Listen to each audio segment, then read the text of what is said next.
सभी शिक्षक साथियों को नमस्कार। स्वागत है आप लोगों का आपके अपने चैनल टारगेट एजुकेशन में। दोस्तों, आज मैं आप लोगों के लिए प्रधान शिक्षक परीक्षा 2024 के लिए महत्वपूर्ण डीएलएड प्रश्नोत्तर लेकर आया हूं। दोस्तों जी हाँ, यह डीएलएड विषय भाग 2, जैसा कि आप सभी जानते हैं कि प्रधान शिक्षक परीक्षा के लिए भाग 1 सामान्य अध्ययन से 75 प्रश्न और भाग 2 डीएलएड विषय से 75 प्रश्न पूछा जाएगा। इस प्रकार से टोटल 150 प्रश्न पूछे जाएंगे। तो आज मैं आप लोगों के लिए डीएलएड विषय के लिए महत्वपूर्ण प्रश्नोत्तर लेकर आया हूं दोस्तों, जो कि बिल्कुल सिलेबस के अनुसार है और यह सेट 11 आप लोगों के सामने लेकर आया हूं। तो आप इसे शुरू से अंत तक जरूर देखें। अगर आप मेरे चैनल पर नए हैं तो चैनल को सब्सक्राइब कर लें, बेल आइकन जरूर दबाइए ताकि इसी प्रकार की महत्वपूर्ण वीडियो की नोटिफिकेशन आप लोगों तक आसानी से पहुंच सके। तो आइए शुरू करते हैं आज का पहला प्रश्न। जी हाँ, आज का पहला प्रश्न है, बिहार के विद्यालयों में गठित मीना मंच का मुख्य कार्यक्षेत्र है। जी हाँ, बिहार के विद्यालय में गठित किया गया है मीना मंच। जी हाँ, मीना मंच गठित किया गया है। इसका मुख्य कार्यक्षेत्र क्या है? तो इसका सही आंसर हो जाएगा ऑप्शन बी। जी हाँ, किशोरियों के विकास के लिए। जी हाँ, किशोरियों के विकास के लिए ही मीना मंच का गठन किया गया है।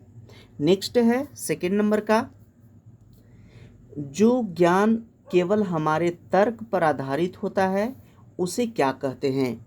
जी हाँ, जो ज्ञान केवल हमारे तर्क पर आधारित होता है उसे क्या कहते हैं? ऑप्शन है पराग अनुभव ज्ञान, आगमनात्मक ज्ञान, अंतः प्रज्ञा ज्ञान और उपर्युक्त में से कोई नहीं। तो दोस्तों, इसका सही आंसर हो जाएगा ऑप्शन ए, प्रागानुभव ज्ञान। जी हाँ, जो तर्क पर आधारित ज्ञान होता है उसे प्रागनुभव ज्ञान कहा जाता है। नेक्स्ट है तीसरा प्रश्न, एक बच्चे के सीखने के लिए बुनियादी शर्त क्या है? जी हाँ, एक बच्चे के सीखने के लिए बुनियादी शर्त क्या है? ऑप्शन इस प्रकार से रहेगा एग्जाम में कि लगेगा कि सभी ऑप्शन सही है, लेकिन उसमें से कुछ अंतर होगा जिसके आधार पर आंसर सही होगा। तो यहाँ ऑप्शन पे ध्यान दीजिएगा और अनुमान लगाइएगा कि कौन सा आंसर सही होगा। तो प्रश्न है कि एक बच्चे के सीखने के लिए एक बुनियादी शर्त क्या होना चाहिए? ऑप्शन ए कहता है कि वह सीखने के लिए तैयार होना चाहिए। बी कहता है कि अभिभावक द्वारा उसे पढ़ने के लिए बार बार कहा जाए। सी कहता है कि विद्यालय में शिक्षक द्वारा उसे सिखाया जाए। और डी कहता है सीखने के लिए उसे दूसरे के द्वारा अभिप्रेरित किया जाए। तो दोस्तों, इसका सही आंसर हो जाएगा ऑप्शन ए। जी हाँ, सीखने के बुनियादी शर्त जो है ऑप्शन ए है, क्योंकि वह सीखने के लिए तैयार होना चाहिए। जब बच्चा सीखने के लिए तैयार होगा तो वह सीखेगा। नेक्स्ट है 4 नंबर का, निम्नलिखित में से कौन सा सीखने के लिए प्रमुख है? जी हाँ, सीखने के लिए क्या प्रमुख है? अनुकरण, अर्थ निर्माण, अनुबंध और रटना। तो दोस्तों, इसका सही आंसर हो जाएगा ऑप्शन बी, अर्थ निर्माण। जी हाँ, सीखने के लिए प्रमुख है अर्थ निर्माण करना, इसलिए सही आंसर ऑप्शन बी। नेक्स्ट है 5 नंबर का, डी स्कूलिंग सोसाइटी किसकी रचना है? जी हाँ, डी स्कूलिंग सोसाइटी किसकी रचना है? ऑप्शन ए है महात्मा गांधी, बी युवान इलिच, सी माइकल एप्पल और डी मॉन्टेसरी। तो दोस्तों, इसका सही आंसर हो जाएगा ऑप्शन बी, इवान इलिच। जी हाँ, डी स्कूलिंग सोसाइटी की रचना इवान इलिच ने किए थे। नेक्स्ट है 6 नंबर का। जी हाँ, 6 नंबर का प्रश्न है, बाल केंद्रित शिक्षा के दृष्टिकोण से बच्चों के सीखने की सर्वोत्कृष्ट प्रणाली क्या है? जी हाँ, बच्चों के सीखने की सर्वोत्कृष्ट प्रणाली क्या है? ऑप्शन ए है व्यवहारवादी, बी निर्माणवादी, सी आदर्शवादी और डी उपर्युक्त में से सभी। तो दोस्तों, इसका सही आंसर होगा ऑप्शन बी, निर्माणवादी। जी हाँ, बाल केंद्रित शिक्षा के दृष्टिकोण से बच्चे की सीखने की सर्वोत्कृष्ट प्रणाली है निर्माणवादी। जी हाँ, बना करके सीखना। नेक्स्ट है 7 नंबर का, जिला शिक्षा एवं प्रशिक्षण संस्थान डाइट की स्थापना किस शिक्षा नीति के अनुशंसा के उपरांत की गई? तो दोस्तों, इसका सही आंसर हो जाएगा ऑप्शन बी, 1986 के नीति के अनुशंसा के उपरांत। नेक्स्ट है 8 नंबर का, एक खेल क्रिया के दौरान चोट लगने पर रोहन रोने लगा। यह देखकर उसके पिता ने कहा, लड़कियों की तरह व्यवहार न करो, लड़के रोते नहीं हैं। पिता का यह कथन क्या है? जी हाँ, पिता जो ये कथन बोले वो क्या है? ऑप्शन ए कहता है कि लैंगिक भेदभाव को कम करता है, बी है कि लैंगिक समानता को बढ़ावा देता है, डी लैंगिक रूढ़िवादिता को दर्शाता है, और डी कहता है लैंगिक रूढ़िवादिताओं को चुनौती देता है। तो दोस्तों इसका सही आंसर होगा ऑप्शन सी, लैंगिक रूढ़िवादिताओं को दर्शाता है। नेक्स्ट है 9 नंबर का, विकास के संदर्भ में निम्न में से कौन सा कथन सही है? जी हाँ, विकास के संदर्भ में निम्न में से कौन सा कथन सही है? तो दोस्तों इसका सही आंसर हो जाएगा ऑप्शन बी, विकास बहुआयामी होता है। जी हाँ, विकास जो है वह बहुआयामी होता है, अनेक प्रकार के विकास होता है, इसलिए इसका सही आंसर होगा ऑप्शन बी। नेक्स्ट है 10 नंबर का, एक समावेशी कक्षा में किस पर जोर होना चाहिए? जी हाँ, एक समावेशी कक्षा में खाली स्थान पर जोर होना चाहिए। किस पर जोर होना चाहिए? तो इसका सही आंसर होगा ऑप्शन बी। जी हाँ, हर बच्चे के सामर्थ्य को अधिकतम करने के लिए अवसर प्रदान करने पर जोर होना चाहिए। जी हाँ, समावेशी शिक्षा में हर बच्चे के सामर्थ्य को, चाहे बच्चा कमज़ोर हो, चाहे वो तेज हो पढ़ने में, सभी बच्चों को सामर्थ्य के अधिकतम करने के लिए अवसर प्रदान करना चाहिए। नेक्स्ट है 11 नंबर का, सर्व शिक्षा अभियान किस आयु वर्ग के बच्चों को अनिवार्य एवं मुफ्त शिक्षा उपलब्ध कराने का लक्ष्य रखता है? जी हाँ, सर्व शिक्षा अभियान किस आयु वर्ग के बच्चों को मुफ्त एवं अनिवार्य शिक्षा उपलब्ध कराने का लक्ष्य रखता है? तो दोस्तों इसका सही आंसर हो जाएगा ऑप्शन ए। जी हाँ, 6 से 14 वर्ष तक के बच्चों को, जी हाँ, पहला क्लास से लेके 8वीं कक्षा तक के अनिवार्य एवं मुफ्त शिक्षा उपलब्ध कराने का लक्ष्य है सर्व शिक्षा अभियान का। जी हाँ, 6 साल से 14 वर्ष के बच्चों को। नेक्स्ट है 12 नंबर का, बच्चों के सीखने व शिक्षण से संबंधित विज्ञान को क्या कहा जाता है? जी हाँ, बच्चों के सीखने व शिक्षण से संबंधित विज्ञान को क्या कहा जाता है? ऑप्शन ए है पेडागोजी, बी ऑन्टोलॉजी, सी साइकोलॉजी और डी एंड्रोगोजी। तो दोस्तों इसका सही आंसर होगा ऑप्शन ए, पेडागोजी। जी हाँ, बच्चों के सीखने व शिक्षण से संबंधित विज्ञान को पेडागोजी कहा जाता है। नेक्स्ट है 13 नंबर का, निम्नलिखित में से किस मनोवैज्ञानिक ने ट्रांसफॉर्मेशनल ग्रामर के संप्रत्यय को अस्तित्व में लाया? जी हाँ, ट्रांसफॉर्मेशनल ग्रामर। तो इसका सही आंसर हो जाएगा ऑप्शन सी। जी हाँ, चेम्स्की ने। जी हाँ, ट्रांसफॉर्मेशनल ग्रामर संबंधित है चेम्स्की से। नेक्स्ट है 14 नंबर का, सामाजिक सांस्कृतिक रचनावाद के प्रतिपादक कौन थे? जी हाँ, सामाजिक सांस्कृतिक रचनावाद के प्रतिपादक कौन थे? तो दोस्तों इसका सही आंसर हो जाएगा ऑप्शन ए, वाइगोत्स्की। जी हाँ, वाइगोत्स्की। नेक्स्ट है 15 नंबर का, बहुबुद्धि सिद्धांत के प्रतिपादक कौन है? जी हाँ, बहुबुद्धि के प्रतिपादक, बहुबुद्धि जो सिद्धांत दिए तो वो सिद्धांत किसने दिए? तो इसका सही आंसर है ऑप्शन ए, गार्डनर। जी हाँ, बहुबुद्धि का सिद्धांत गार्डनर महोदय दिए, इसलिए सही आंसर ऑप्शन ए। नेक्स्ट है 16 नंबर का, निम्नलिखित में से किस आयोग ने अपने अध्ययन एवं अनुशंसा में प्राथमिक शिक्षा को भी शामिल किया? जी हाँ, कौन जो थे वो अपने अध्ययन एवं अनुशंसा में प्राथमिक शिक्षा को भी शामिल किया? तो इसका सही आंसर हो जाएगा ऑप्शन सी, कोठारी आयोग। जी हाँ, कोठारी आयोग अपने अध्ययन एवं अनुशंसा में प्राथमिक शिक्षा को भी शामिल किया। नेक्स्ट है 17 नंबर का, प्रतिभाशाली बच्चे सामान्यतः कैसे होते हैं? जी हाँ, प्रतिभाशाली बच्चे सामान्यतः होते हैं, कैसे होते हैं? शारीरिक तौर पर कमज़ोर होते हैं, यह ऑप्शन गलत है।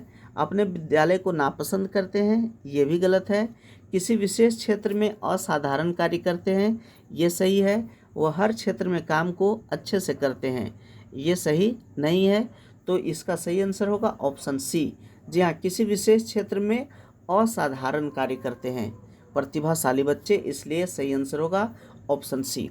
नेक्स्ट है 18 नंबर का, अधिगम में आकलन किस लिए आवश्यक होता है? अधिगम में आकलन किस लिए आवश्यक होता है? आकलन क्यों करना चाहिए? तो इसका सही आंसर होगा ऑप्शन बी, प्रेरणा के लिए। जी हाँ, आकलन से प्रेरणा मिलती है। नेक्स्ट है 19 नंबर का, श्याम पट्ट को शिक्षण साधन सामग्री के किस समूह के अंतर्गत उपयोग किया जा सकता है? जी हाँ, श्याम पट्ट यानी कि ब्लैक बोर्ड, ब्लैक बोर्ड का यूज किसके अंतर्गत इसका उपयोग किया जा सकता है?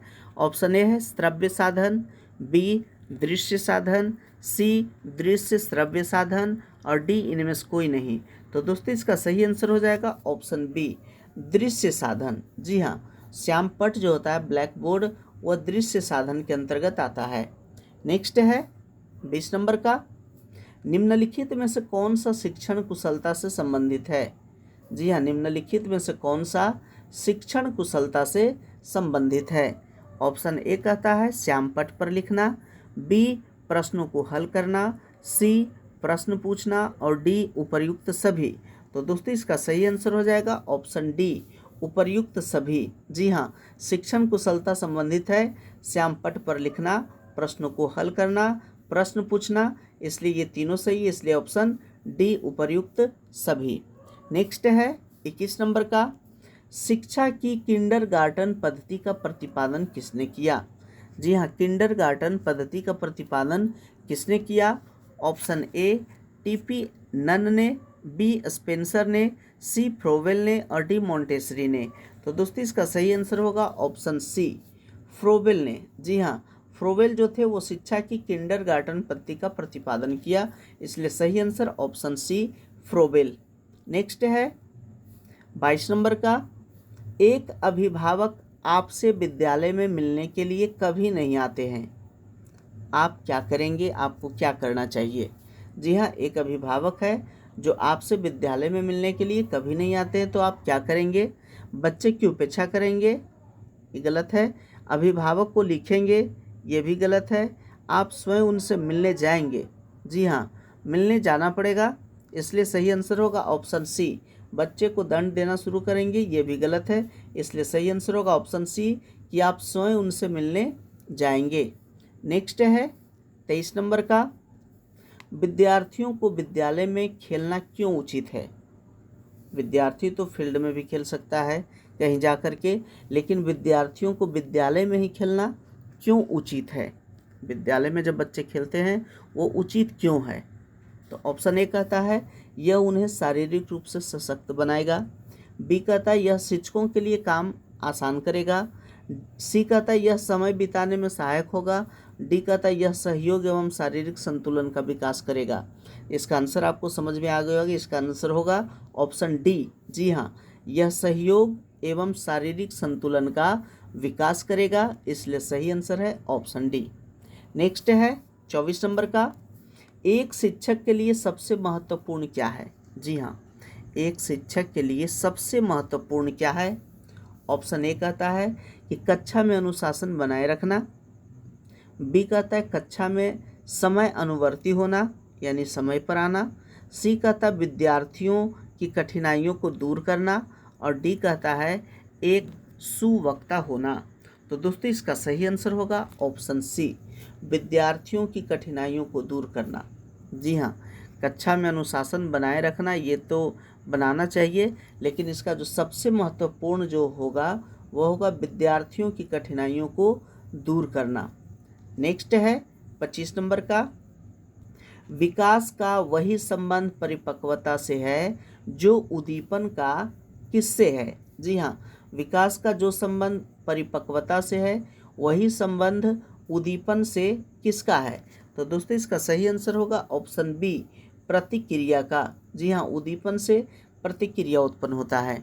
नेक्स्ट है 26 नंबर का, पियाजे मुख्यतः कौन से क्षेत्र में योगदान के लिए जाने जाते हैं?